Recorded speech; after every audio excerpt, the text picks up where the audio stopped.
So, first topic of the day. If you're a woman online, you are probably familiar with these two stories. But wanted to talk to you guys about the hot girl controversies that are happening on TikTok right now. So, if you don't know, obviously we've talked about book talk before. It's a very powerful community. And it's always I think they said it's first documented in 2009 or 2019. I'll fact check myself in the description for this. But hot girls read has been a term that has been used in the book talk community for quite a while. And I think this started happening maybe 3 weeks ago. A content creator trademarked the term hot girls read, and she immediately started going after small businesses and other creators who were using that term in events, in merch, etc. And the book talk community pushed back against her so hard that after a couple weeks, she had to surrender her TikTok. Because they said it was owned by the community, not her. Hot Girls Read couldn't be owned by a single person because it had been used as far back as 2009 online. And simultaneously, Hot Girls Walk is having a controversy right now. A TikToker, Mia Lind, is claiming that she invented the concept of hot girl walks back in 2020. She said that nobody was walking for health. It was before she brought it up in 2020. And similarly, since then she's made it her brand. She's released a self-help book. She's built a whole entire lifestyle platform on owning and being the creator of Hot Girls Walk. So now, similarly, she has trademarked the term and is going again after content creators and small businesses who are using the term. And currently, she is getting a lot of backlash because it's basically the exact same situation as what Book Talk saw, but she is holding strong as of Tuesday, June 30th. That she is the originator of Hot Girls Walk. She is the rightful owner of the term. So I wanted to talk to you guys. I just think it's very funny that this is happening at once. And these terms that communities feel like they own that become such a big part of internet discourse. And is there such thing as owning that once it reaches a certain scale? Melissa. Thank you for the rundown on this.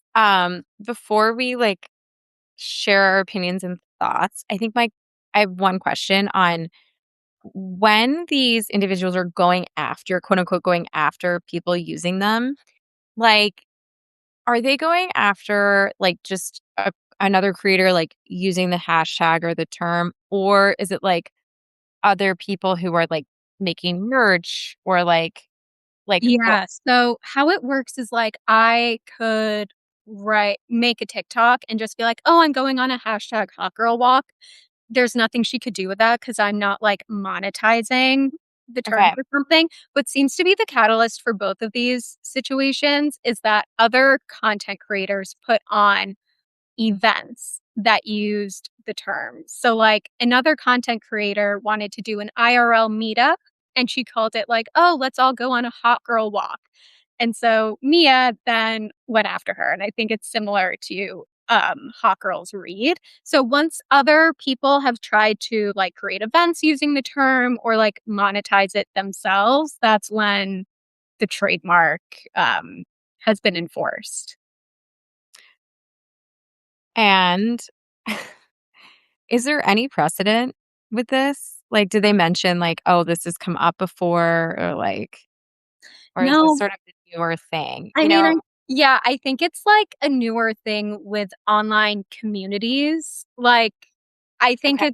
you could coin if you come up with a catchphrase, you can trademark that catchphrase and you become known for it. But I think maybe she mentioned hot girl walk in a TikTok back in 2020, but then other content creators created videos using the term and simultaneously blow it up. She didn't yes, maybe she's the first one who said it, but did she make it? No. Like, is she the one who made it widely known and, like, a term that was widely used? Hmm. Hey, Megan, you have any Yeah, thoughts? Megan, what's your thought? I think this is kind of just like a product of where we're at in culture right now, where it feels like everything's been done and everything's been created, and we're in kind of like an idea era where it's like if you have an idea for a concept of the community, that counts. But I think what you were seeing with the backlash to the Hot Girls Read and the Hot Girls Walk is like just having, like, the stamp of approval that, like, legally or on paper something is yours is no longer enough, and people are looking for, like, deeper ownership and, like, a deeper claim to something than just being like, "I got here first, and I had the idea to trademark first." And, like, this idea that a community can own something more so than, like, a person can, I think is really interesting, and it was, like I was not surprised to see the Hot Girls Read, like, that it went the way it did. Like, she immediately was like, "I take it back, I'm sorry." Like, because it was, like, that was so, so egregious. The Hot Girl Walk, I think, is a bit different because I think that that's, like, less of just, like, a blanket statement and more of, like, something that you can eventize and sell tickets to and make part of a brand. And so I think that is a little bit more complicated because that is within the realm of something that we would let someone take and run with in our current era of culture. But it's Yeah. interesting that they kind of rejected Mia as the person who got to trademark it and run with it, you know? Yeah. And also, I do wanna add, because I would be remiss if I didn't, I think people are also saying, like, "Yes, maybe you said hot girls walk," but really, the originator of this whole hot girl idea is Megan Thee Stallion with Hot Girl Summer in 2019. So I just want to make Yeah. sure I credit her with that in this conversation. And even, like, I feel like there was a meme about hot girls having IBS, like, the whole hot girl thing was, like, a meme, It'd be like if someone random tried to coin girl dinner as being like, "This is Yeah. my brand now, girl dinner. I'm selling meals that are, like, small," And I think it's a very interesting, I feel like, very modern problem because like, that's the thing now where you can go to restaurants and they have girl dinner on the menu, and it's like, that is something you can purchase, but they're not claiming to, like, own the concept of girl dinner. Yeah. I mean, what I think would be a very smart business out of this? You guys gonna I think that there's, like, a need for a company that makes copywriting things, like, really easy. Should actually become, like, a problem. But, um, I think that, like, ownership over things and, like, how like, the lines of that and, like, how you carve out, like, demarcation lines of stuff is just getting harder and more complicated and, like, whatever, and so I think that if there was a way to make copywriting things easier and faster, like, I mean, I've thought about that, like, even with empty deco content. I think I mentioned it in our Mhm. last call. Like, I'm like, you know, like, I wish it was easy to copyright stuff and, like, make it, you know, like, have or at least, like, have ownership over, like, my stuff because there's been a whole era of the internet of, like, everything's free. And so it's like this open, like, kind of marketplace, but now I think we're starting to see, this monetization is creeping in, right? Like, it's like creators are becoming it's like it's an actual profession and, like, people are making money and, like, now it's a marketplace. And so how do you sort of, like, create ownership over things and how do you make it grow and how do you sort of use the algorithms and the platforms to reach the communities that are gonna spend the money and all of that? So, I think this is, like I mean, why I ask if there is, like, a precedent for this, well, like, it's gonna whether it's this or something else, like, it's gonna like, something's gonna come up. And, like, I've even thought about, like, as you were talking, Emma, like, I think one of the creators that we always bring up that I think does such a like an incredible job of like franchising and like making something out of nothing and then like turning it into like Discourse's tanks. Like she makes things up. Like so it's not rich mom walks, but she does or sorry, it's not what is it, hot girl walks, but she does rich mom Yeah. and RMW. And like I don't know if anyone has done that before her, but like did she make her own version of that? Maybe. Mhm. Um which is pretty brilliant. It's like sort of these Yeah. like offshoots. And then, again, like more recently, she started, which I just thought was genius, her Christina's Cafe. Every morning she would, her coffee machine, she calls it Christina's Cafe, has a cup of coffee, and like she would talk about Christina's Cafe, blah, blah, blah, blah, blah. Lo and behold, it turned into an IRL meetup with her community. It was an actual real life cafe that people could attend, and it was, like, in collaboration with Under Armour, Yeah, and, like she's a perfect example. She actually weighed in on this, and she said she got her inspiration from Megan Thee Stallion, and she said she's the OG hot girl. Um, yeah. but I thought it was really funny, the content creator who did the hot girl walk that started all of this, where the I'm using quotes like OG hot girl walk girl, started going after her legally. She then changed the name of her walk to High Temperature Girl Walk as a way to get around the trademark. I mean, I don't know, I feel like I need to sit with this more because there is this idea that, like, if it's in culture and it's part of discourse, then, like, why mess with it, right? Like, that why mess with your relevance then, you Yeah, know? I think it's like, why mess with your community? Because that is really what's like monetizing you. Like, Mia, it's like, cool, like, you can make more self help books about being the creator of Hot Girl Walk, but like, if you piss your community off in the pursuit of that, who is going to buy your book? Like, Right, well, also, I really have a reframe with this, and like, we say to clients all the time, like, some of the best collaborators are your quote unquote competitors. So, like, I wonder if there's a way to have looked at this and been like, okay, so there's this like other creator doing this.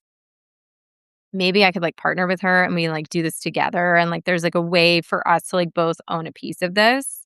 And it's like, all boats rise in the tide, whatever that saying is. But like, it's better for people to be doing rich mom walks than, like, shutting people down yeah, or moving them over to, like, high temperature girl walks or to the rich mom walks, you know? yeah. I don't know. Maybe we'll see how this nets out and we can like Yeah.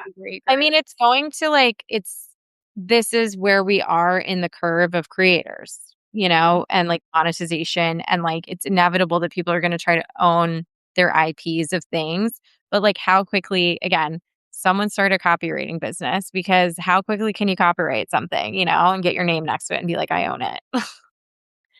This is actually a pretty good segue into our next topic, which is also about a strong brand pissing their core fandom off. We have talked a lot about A24 and how great they are, like how they're basically the only like studio who has where you see somebody walking down the street and they're wearing an A24 hat. Like you don't see that for Warner Bros. Um, and they are having a little controversy with their community. They've just announced a $75 million research partnership with Google DeepMind, which is Google's like AI arm, and their fan base is very pissed off. So the deal is operating through A24's tech startup, A24 Labs, which I didn't even know they had, and it aims to build new filmmaking tools and workflows via AI. They're framing it as we want to make filmmaking more accessible to people, and make the tools easier. But I think their timing was a bit off, given that their most recent hit, Backrooms, had very strong anti AI themes. And I just think like AI sentiment is like very negative culturally right now. So I wanted to get your guys' take since we've talked about A24 and like their amazing fan base, and they've hit a bump in the road. Yeah. I think that this is interesting. I'm not surprised. I feel like everyone is being very pressured to adopt technology, and I've seen Hollywood kind of falling into a few camps. It's either like fully embrace, and that's kind of where the more business and exec minded people are of like, this is the future. We need to get ahead of it so we're not falling behind it. Then there's the opposite end of the spectrum, which is like, I hate AI. It is the antithesis of creativity, and we should not be using it at all. And then there's a lot of people who fall in the middle where it's like, it's here. I would rather have a say in shaping it than no say at all and then just be told we're doing this in like a few years from now. And so I think it's kind of a no-win situation right now for Hollywood. Like either you're vehemently against and you're going to have to wait out this kind of like this is a bit of a bubble but like AI is the future. So it's It's like not going away. it's not It's going it's away. not going So away. So you're gonna have to figure out how to ride this out, or you're gonna just fully embrace it and get the backlash from that, or even touching it, like you said, it's like radioactive, I feel like, to people who value creativity right now.